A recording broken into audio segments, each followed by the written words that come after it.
Hello दोस्तों, एक बार फिर से स्वागत है आपका दृष्टि आईएएस के पॉलिटी दिस वीक प्रोग्राम में। मैं हूं केवल आपके सामने। जैसा कि आपको पता है कि हमने यह स्पेशल सीरीज आपके लिए शुरू की है जिसमें हम बीते एक सप्ताह में पॉलिटी से रिलेटेड जितनी भी महत्वपूर्ण खबरें थी उसे कवर करते हैं। उसका जो स्टैटिक पोर्शन था यानी कि करंट अफेयर के अलावा जो किताबों के अंदर महत्वपूर्ण जानकारी है जो आपको जानना जरूरी है उस टॉपिक से, वो सारी चीजें हम हफ्ते भर की यहाँ पे कवर करते हैं। तो हमसे जुड़े रहिए, लगातार देखते रहिए। और यह 5वां एपिसोड है, तो अगर कोई एपिसोड आपने मिस कर दिया है तो उसे देख लीजिएगा। फिलहाल के लिए चलिए आ जाते हैं। आज हम देखेंगे हफ्ते में क्या क्या खास खबरें रही। तो चूंकि बजट इस हफ्ते आया था तो बजट से जुड़ा हुआ प्रावधान संविधान में क्या है वो हमें पता होना चाहिए।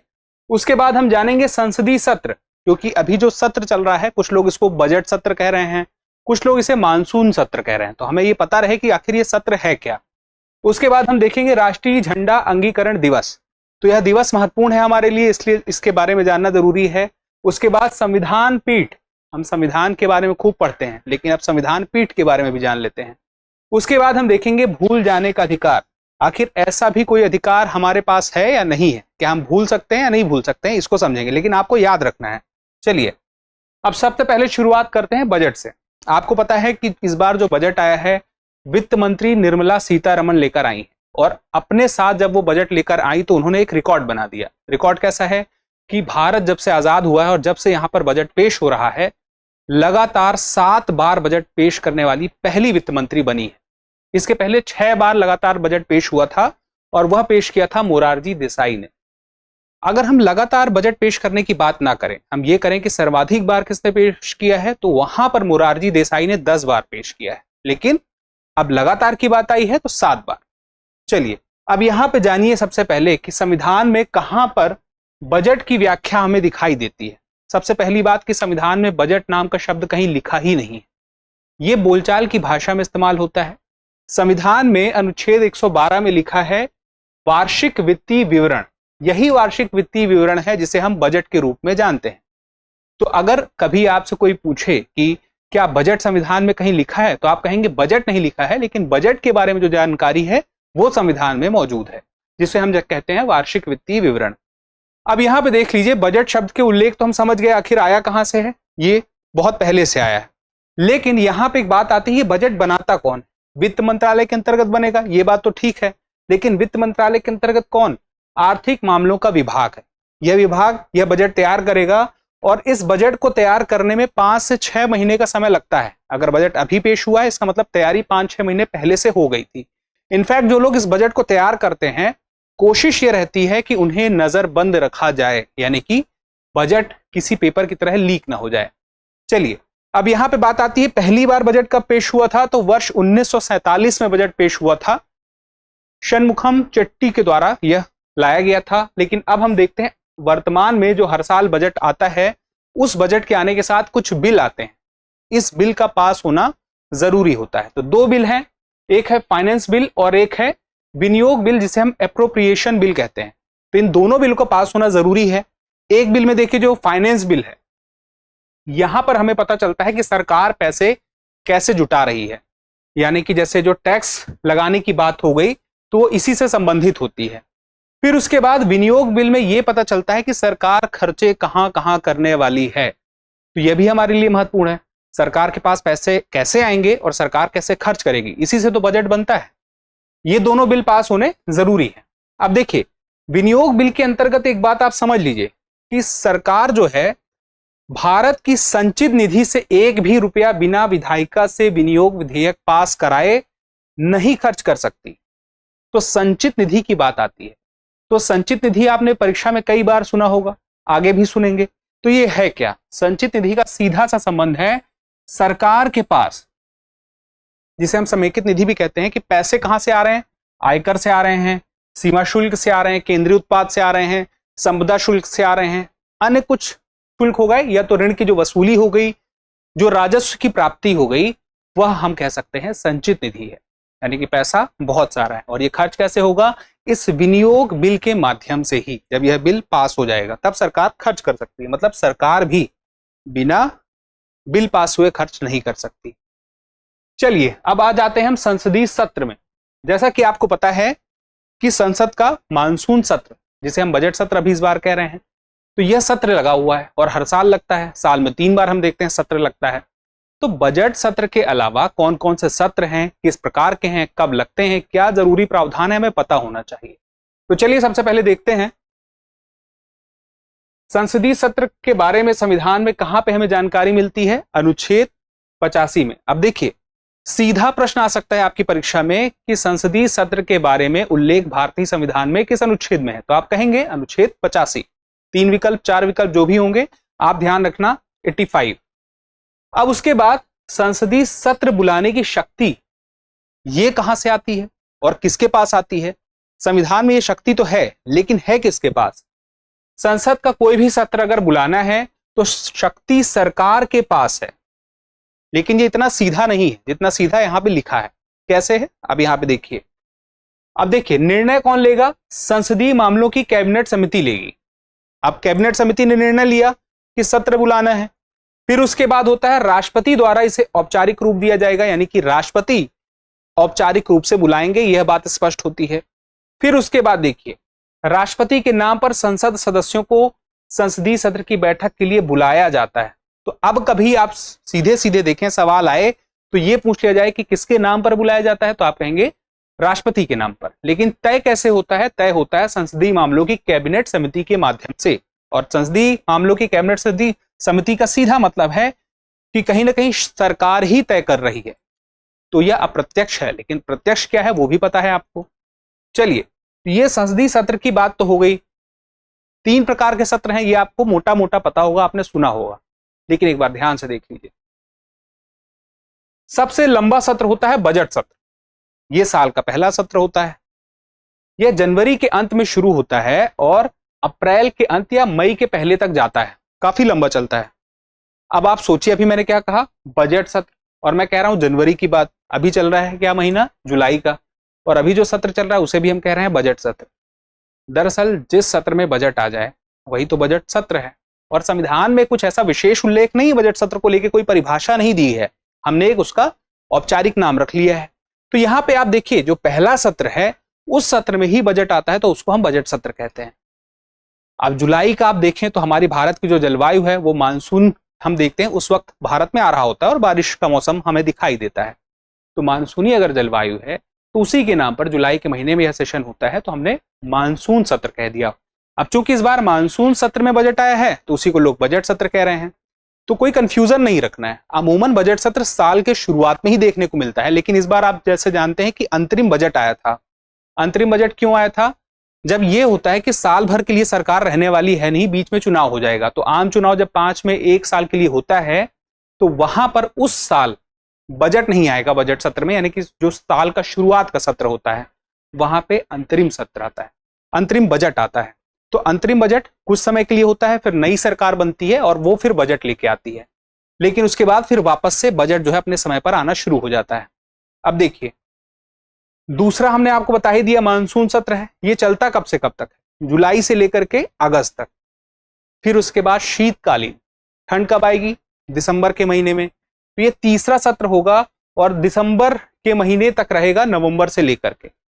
तो ये सत्र लगभग कब कब आ रहे हैं आपको अंदाजा रहे, सवाल सीधे इससे पूछा जा सकता है। महीना कौन सा है, साल के शुरुआत में कौन सा था, साल के अंत में कौन सा था। और बात सिर्फ यहीं तक नहीं थमेगी, हमें अब थोड़ा सा आगे बढ़ना हो। सत्र को आहूत करने की बात करें, यहां से शुरू करते हैं, फिर अन्य एक एक चीज को देखते चलेंगे। समन जारी किया जाता है संसद के सभी सदस्यों को बैठक में बुलाने के लिए। अब यहां पर राष्ट्रपति संसद के प्रत्येक सदन को समय समय पर समन जारी करता है।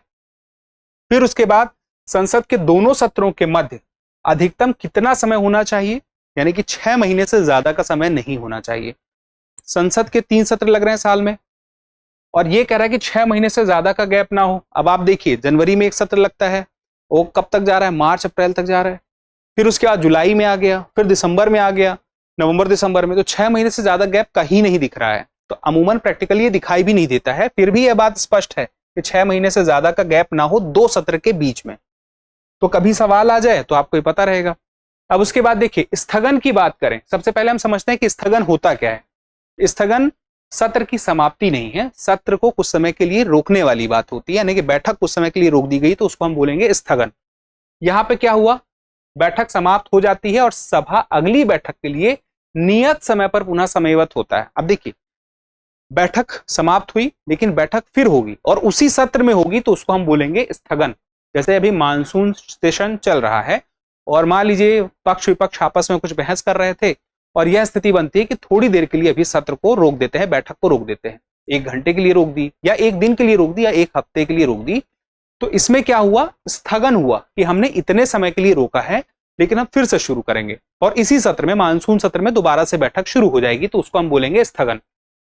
अब यहां पे देखिए, स्थगन के बाद हमें यह समझना होगा कि जब ये एक निश्चित समय के लिए होता है तो हम ये क्या कहते हैं कि यहां पर निश्चित समय के लिए हो रहा है तो स्थगन है। यदि सभा को अगली बैठक के लिए निर्धारित किसी निश्चित समय तिथि के बिना समाप्त कर दिया जाए, मान लीजिए कि अब निर्धारित नहीं है कि 1 दिन के लिए या 1 हफ्ते के लिए या 1 महीने के लिए या 10 दिन के लिए, कुछ भी निर्धारित नहीं किया, बस बैठक को समाप्त कर दिया गया और आगे की डेट नहीं बताई है, तो उसको हम क्या कहेंगे, अनिश्चित काल के लिए स्थगन।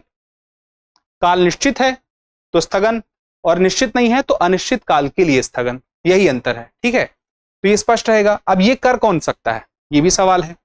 तो सदन के पीठासीन अधिकारी, तो पीठासीन अधिकारी कौन होगा, अमूमन जो अध्यक्ष होंगे या फिर सभापति राज्यसभा में। चलिए अब आगे देखते हैं। सत्रावसान का क्या मतलब है, यहां पर सीधा मतलब हुआ जब सत्र समाप्त हो जाए, सत्र का अवसान हो जाए, तो उसे हम बोलेंगे सत्रावसान। अब ये लोकसभा के संदर्भ में तो हो सकता है लेकिन राज्यसभा के संदर्भ में राज्यसभा कभी भंग नहीं होती है। ठीक है, तो यहां पर आगे देखिए, सत्रावसान कौन करेगा, भारत के राष्ट्रपति द्वारा किया जाएगा। ठीक है, अब आपको पता है कि सत्र का अवसान हो सकता है लेकिन विघटन नहीं। यहां पे एक बात स्पष्ट रखिएगा, यहां पे अवसान हो रहा है तो इसका मतलब ये नहीं कि विघटन हो गया है। लोकसभा बनी हुई है फिर उसके बाद बैठक होगी, लेकिन विघटन सिर्फ लोकसभा का हो सकता है, राज्यसभा का नहीं हो सकता है। तो कभी सवाल आ जाए कि राज्यसभा का क्या विघटन हो सकता है, तो आप कहेंगे नहीं होता है, क्योंकि 2 साल में कहीं ना कहीं इस पे सदस्य जुड़ते रहते हैं, कुछ हटते जाएंगे कुछ बनते जाएंगे। लेकिन लोकसभा में तो एक बार होगा, 5 साल में एक बार आएंगे फिर जाएंगे, आएंगे फिर जाएंगे, वो 5 साल का दौर है। लेकिन राज्यसभा में कभी भी विघटन नहीं होगा राज्यसभा का। ठीक है, तो आप देखिए कि हम लोकसभा की बात करते हैं कि 18वीं लोकसभा का गठन हुआ है, लेकिन हमने कभी ये नहीं कहा कि राज्यसभा में कौन से नंबर का गठन हुआ है, 15, 16, 17, 18, ऐसा कोई नंबर हमारे पास क्यों नहीं है, क्योंकि उसका कभी विघटन हुआ ही नहीं। ठीक है, तो सत्रावसान हो सकता है लेकिन विघटन नहीं। अब देखिए, सत्र के लिए जब बैठक होगी तो उसके लिए कोरम भी देखना होगा। कोरम का मतलब क्या है कि एक निश्चित संख्या में जब तक लोग नहीं आ जाएंगे तब तक सत्र शुरू नहीं होगा, बैठक शुरू नहीं होगी। तो यहाँ पे कितनी बैठक के लिए जरूरत होती है, कोरम या इसे गण पूर्ति कहते हैं। यहाँ पे जरूरत होती है जितने भी सदस्य हैं उसका 10%, या हम कह सकते हैं 1/10। तो मान लीजिए यहाँ पे 1/10 अगर हम लेते हैं तो लोकसभा में कम से कम 55 सदस्य होंगे तभी लोकसभा की बैठक हो पाएगी। लेकिन राज्यसभा के संदर्भ में हम देखें तो राज्यसभा के लिए कम से कम 25 लोग उपस्थित होंगे तब जाके बैठक हो पाएगी। ये इसका कोरम नंबर है, ये पता होना चाहिए, ये फिक्स है 25 और 55। चलिए अब आगे देखते हैं सदन का संयुक्त सत्र। अब पहला सवाल तो यहीं से देख लीजिए, संविधान में संसद के संयुक्त सत्र की बात किस अनुच्छेद में कही गई है, तो आप कहेंगे अनुच्छेद 108 में कही गई है।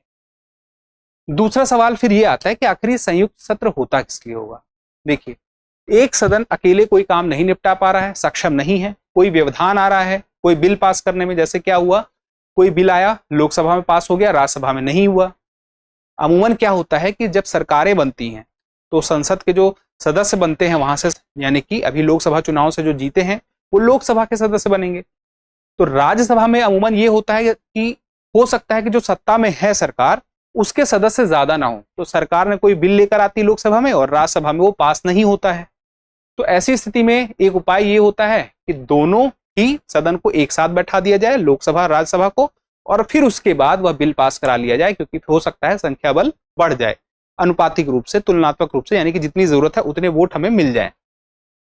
अब यहाँ पे देखिए, गतिरोध की स्थिति इसी को बोलते हैं।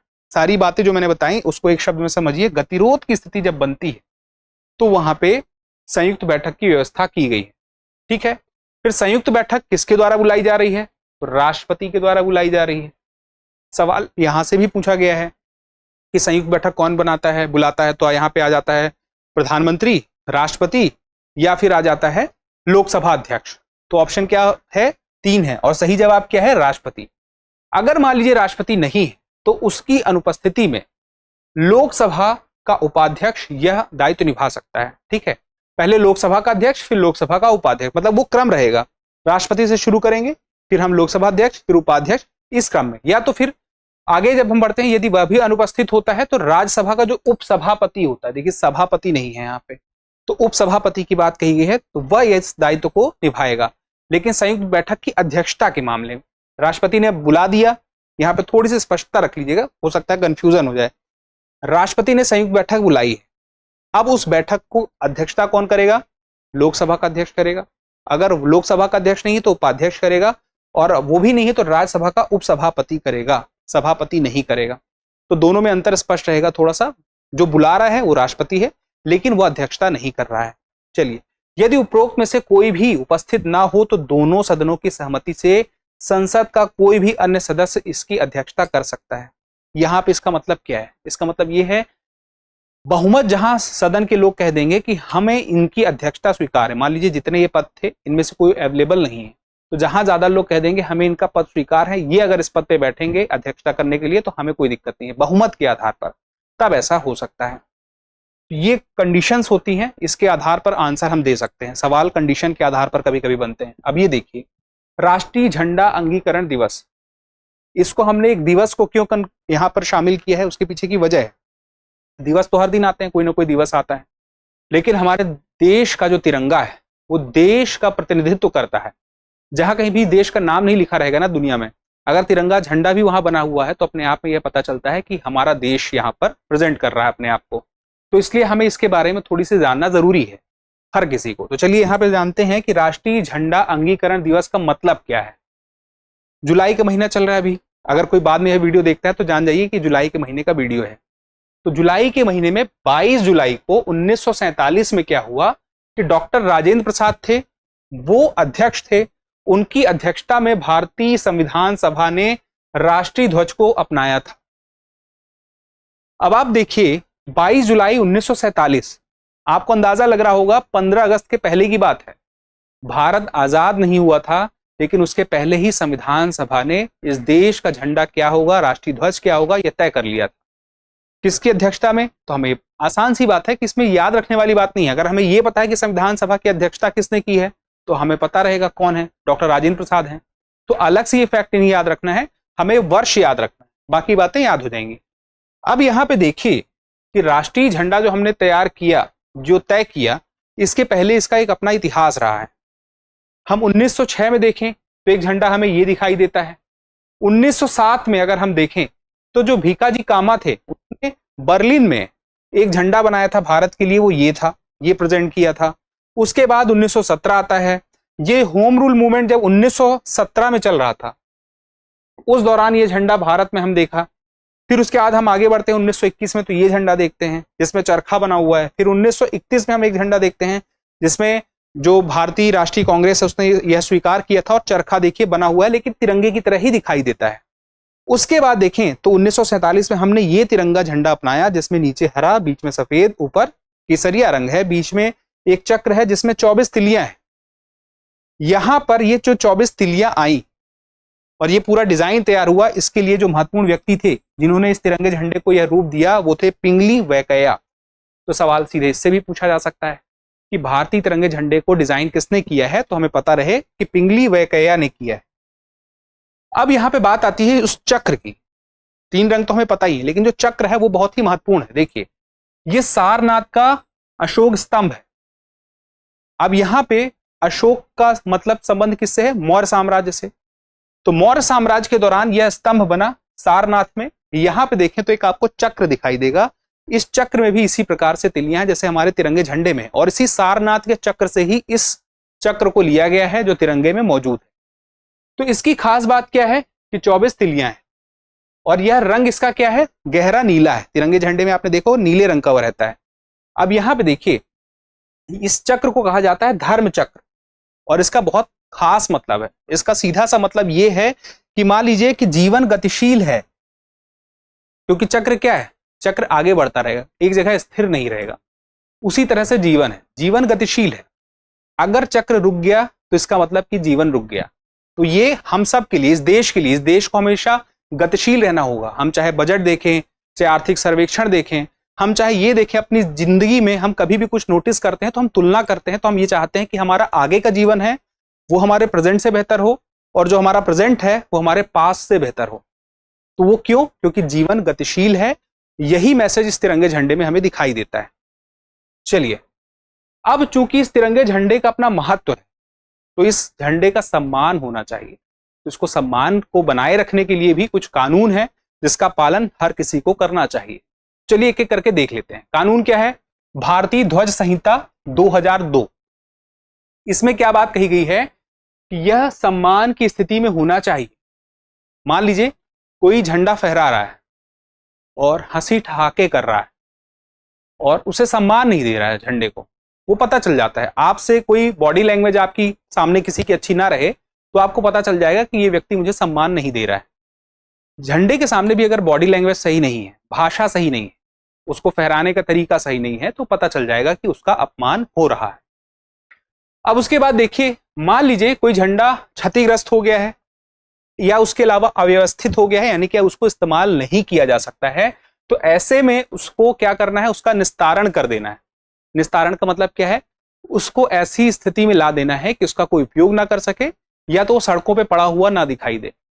अब यहां पे देखिए क्या करना है, इसका निस्तारण कैसे हो सकता है? दो तरीके हैं जिससे किसी भी झंडे को, भारत के तिरंगे झंडे को निस्तारण किया जा सकता है। एक तो है कि उसे दफना दिया जाए, दूसरा क्या है? दूसरा है कि हम उसको दफनाते नहीं हैं तो हम उसे जला दें, लेकिन यह भी सम्मानपूर्ण तरीके से।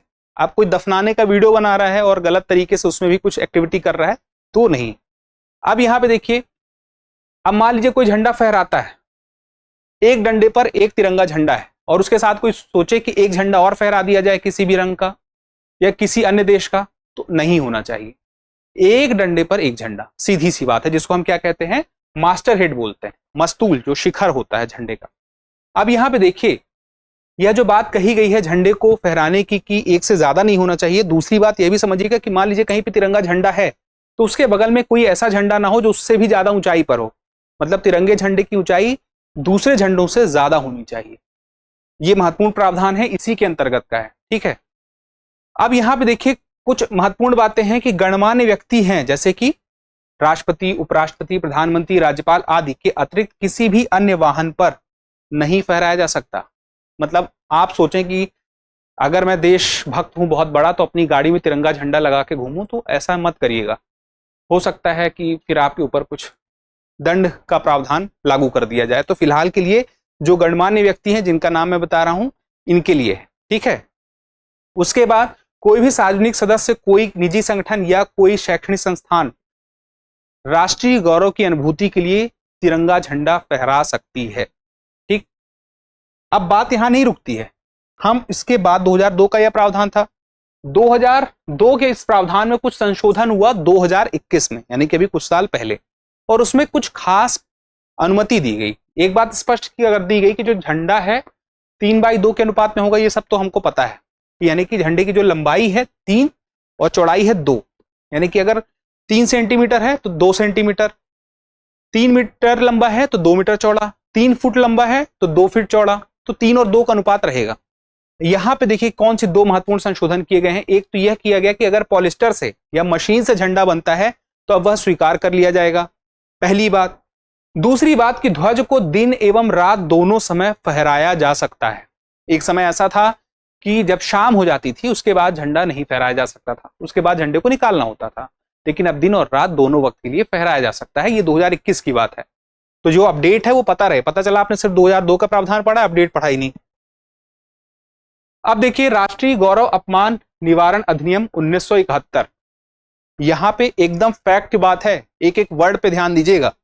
यहां पे यह है कि मान लीजिए कोई व्यक्ति है जो किसी सार्वजनिक स्थान पर या किसी भी ऐसे स्थान पर सार्वजनिक रूप से भारतीय राष्ट्रीय झंडे यानी तिरंगे झंडे का अपमान करता है, विरूपित करता है, विकृत करता है, दूषित करता है, कुरूपित करता है, नष्ट करता है, कुचलता है, अन्यथा उसके प्रति अनादर व्यक्त करता है, चाहे बोलकर, चाहे लिखकर या अपने किसी एक्टिविटी से, तो उसको क्या होगा?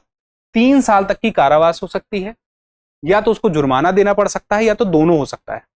ये अधिकतम है, ऐसा नहीं कि अगर किसी ने ऐसा किया तो उसे 4 साल की जेल होगी। 4 साल नहीं होगी, अधिकतम 3 साल होगी, हो सकता है 2 साल हो या 1 साल हो। लेकिन आप खुद सोचिए, यह जो कृत्य है मेरे हिसाब से तो उसमें अधिकतम ही होनी चाहिए, क्योंकि देश के सम्मान की बात है। चलिए अब आगे बढ़ते हैं, संविधान पीठ की बात कर लेते हैं।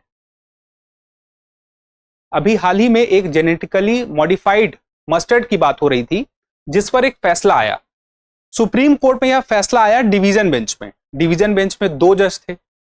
तो एक ने यह कहा कि यह जो है मस्टर्ड, अगर यह मैदान में आ जाती है, यानी कि कृषि के मैदान में आ जाती है, यानी कि खेत में आ जाती है, तो अभी अच्छा है। एक ने कहा अगर नहीं आती है अभी तो ठीक रहेगा। तो दोनों ने एकदम अलग अलग फैसला दिया। अगर दोनों ने अलग अलग फैसला दिया है तो फिर असली फैसला क्या माना जाए? तो ऐसी स्थिति में क्या होता है कि संविधान पीठ बैठाई जा सकती है, यानी कि डिवीजन बेंच में 2 जज थे और संविधान पीठ में जजों की संख्या ज्यादा हो जाती है, यानी कि हम 2 से कहां चले जाएंगे? 5 न्यूनतम है, 5 से ज्यादा भी हो सकते हैं। शुरुआत 5 जजों की बेंच से होती है, जिसको हम संविधान पीठ कहते हैं। तो मोटा मोटा मतलब यही कि संविधान पीठ में 5 या 5 से ज्यादा जज होंगे। अब यहां पे समझ जाइए, कभी सवाल आ जाए कि संविधान पीठ में जजों की न्यूनतम संख्या कितनी है? 1 2 3 5 7, तो आप क्या कहेंगे? 5। स्पष्ट है। फिर उसके बाद देखिए, इनका गठन नियमित तौर पर नहीं होता है। मतलब ऐसा नहीं कि कोई काम नहीं है तो संविधान पीठ का गठन हो जाएगा। जब तक कोई खास काम ना आए तब तक किसी खास वजह के बिना संविधान पीठ का गठन नहीं होगा। फिर उसके बाद देखिए, जो मैंने आपसे कहा था 2 जजों की बेंच ने अभी फैसला सुनाया था मस्टर्ड पर, तो उसे हम डिवीजन बेंच कहते हैं। लेकिन अगर 2 से ज्यादा होते यानी कि 3 होते तो उसे भी हम डिवीजन बेंच बोलते हैं। तो 2 जज हैं और 3 जज हैं या फिर, तो उसे हम डिवीजन बेंच बोल सकते हैं। लेकिन जैसे ही 5 जज हो गए, 5 जज का मतलब है कि वह अब हो गई है संविधान पीठ। तो स्पष्ट रहेगा। चलिए अब संविधान पीठ के बारे में कुछ अन्य बातें भी जान लीजिए, जैसे कि इससे संबंधित जो प्रावधान है। तो अनुच्छेद 145(3) क्या कहता है? भारतीय संविधान का वो ये कहता है कि इस संविधान की व्याख्या के रूप में 143 के तहत किसी संदर्भ की सुनवाई के उद्देश्य से कानून के एक महत्वपूर्ण, अब यहां पे स्पष्ट रखिए, कोई महत्वपूर्ण प्रश्न होगा कानून का, अनावश्यक वजह से नहीं, या ऐसी वजह से नहीं जो कानून से संबंधित वजह नहीं है। अगर महत्वपूर्ण है, जुड़े किसी भी मामले में निर्णय लेना हो, तो उस उद्देश्य से संविधान पीठ का गठन किया जा सकता है। तो महत्व होना उस बात का जरूरी है, तभी यहां पे गठन होगा। फिर इसी के तहत 143 के तहत यह कहता है कि न्यायालय की सलाह मांगता है जब राष्ट्रपति, तब भी हो सकता है गठन। तो ये 2 वजह हैं, एक तो 145(3) था और दूसरा 143 है।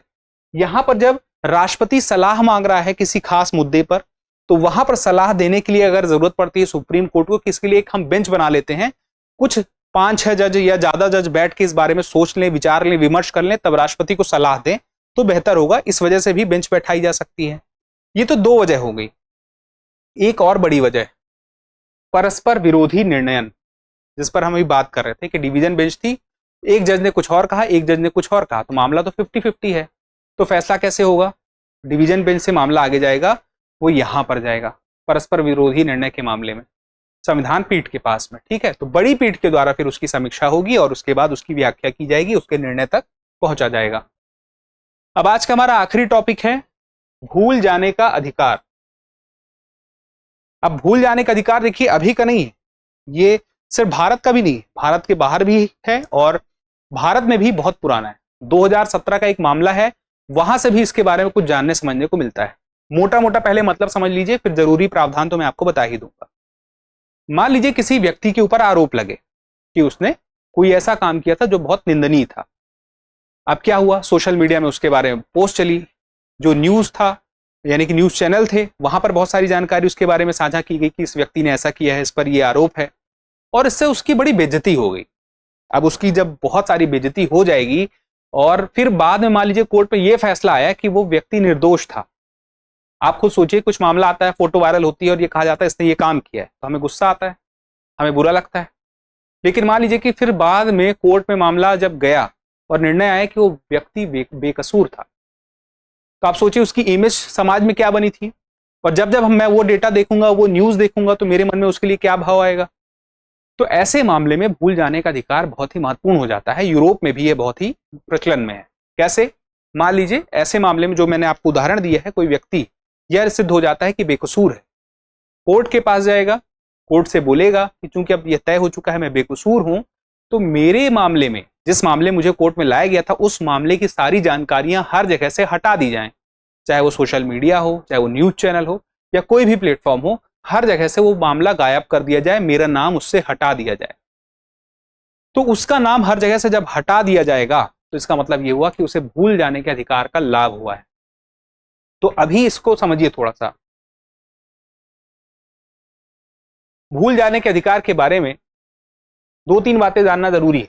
कभी आपसे कोई पूछ ले, कभी इंटरव्यू देना हो या मेंस का आंसर लिखना हो या किसी को आपको बताना हो, तो जो भी आपकी व्यक्तिगत जानकारी है जो प्रासंगिक नहीं रह गई, अब आप देखिए जो मामला था वो अब चूंकि निपट चुका है, प्रासंगिक नहीं है, तो ऐसी स्थिति में भी, या डेटाबेस कोई हो, वेबसाइट पे कहीं भी हो, तो आप उस जानकारी को हटवा सकते हैं।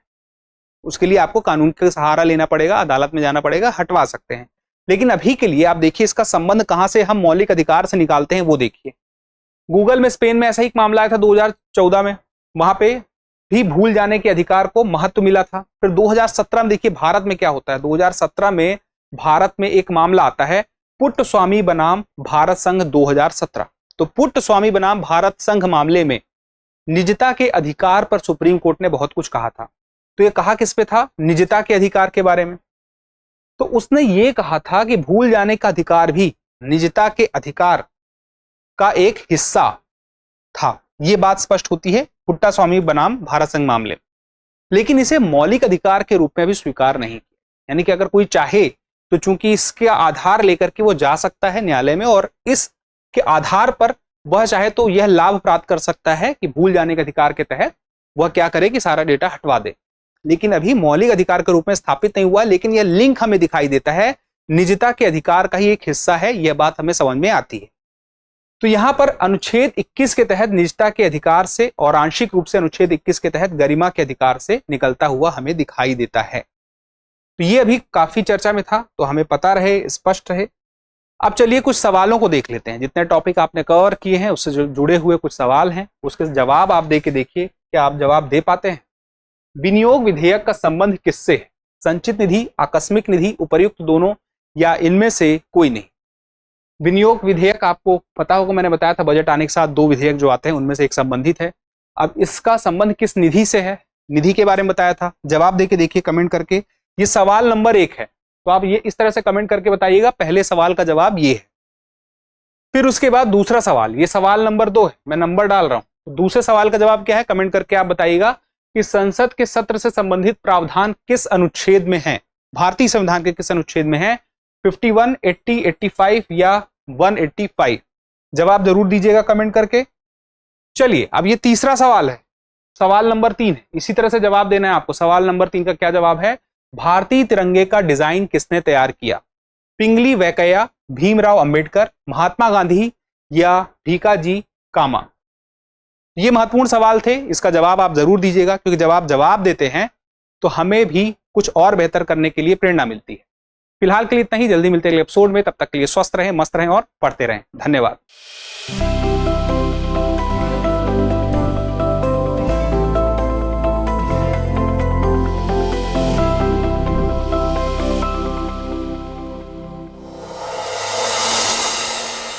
डियर व्यूअर्स, अपने एग्जाम की तैयारी को और बेहतर करने के लिए हमारे चैनल को लाइक, शेयर और सब्सक्राइब करना न भूलें।